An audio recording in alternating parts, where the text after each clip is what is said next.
At this time, being about 20 years of age, he thought himself sufficiently skilled to enter into business on his own account. He laid before his brother David a plan for opening a commercial intercourse with the state of Connecticut. His brother was pleased with the prospect. They built an open boat and proceeded to sea. Here, for the first time, his brother found himself exposed to the perils of the ocean and the hazard of a perpetuatory warfare which was carried on by the refugees. They had not traveled many leagues before his brother's fears began to multiply and magnify its dangers. His courage sank, and he resolved to return. This disappointment was a severe trial to a young man of Paul's adventurous and intrepid spirit, but he was affectionate and many years younger than his brother, and was obliged to submit to his determination. Paul returned to his farm and labored diligently, resolving new scenes of commercial enterprise. He again collected the materials for another effort and made an attempt. He went to sea and lost all the little treasure, which by the sweat of his brow he had gathered. Paul, however, seems to have possessed the active courage, which is offspring of a mind satisfied of the practicality of its plans and conscious of its power to accomplish its purpose.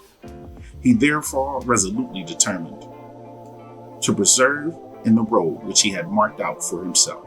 The necessity of aiding his mother and her family was a constant and strong excitement to renew his efforts.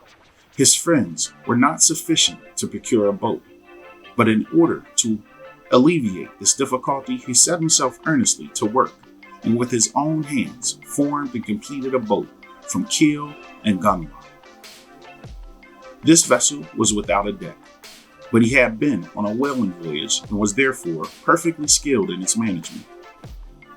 Having launched his boat into the ocean, and when steering for one of the Elizabeth Islands to consult with his brother on his future plan, he was discovered by one of the refugee pirates, who chased and seized both him and his vessel.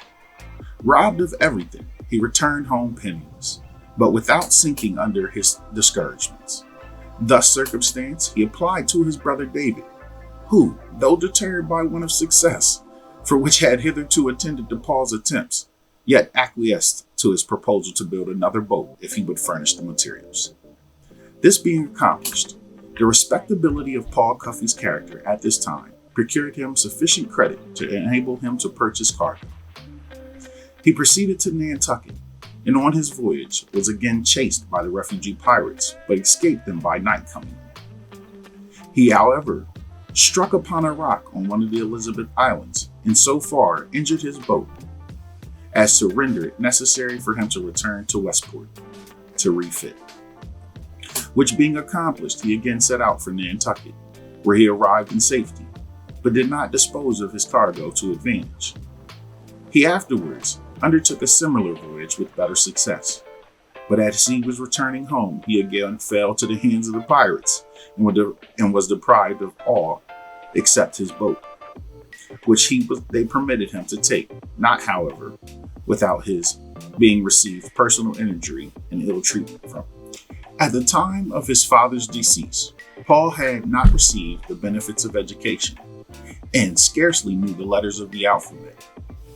But this disadvantage he alleviated by his assiduity, and at the period of his marriage could not only read and write, but was so skilled in figures that he was able to solve all the rules of arithmetical calculation.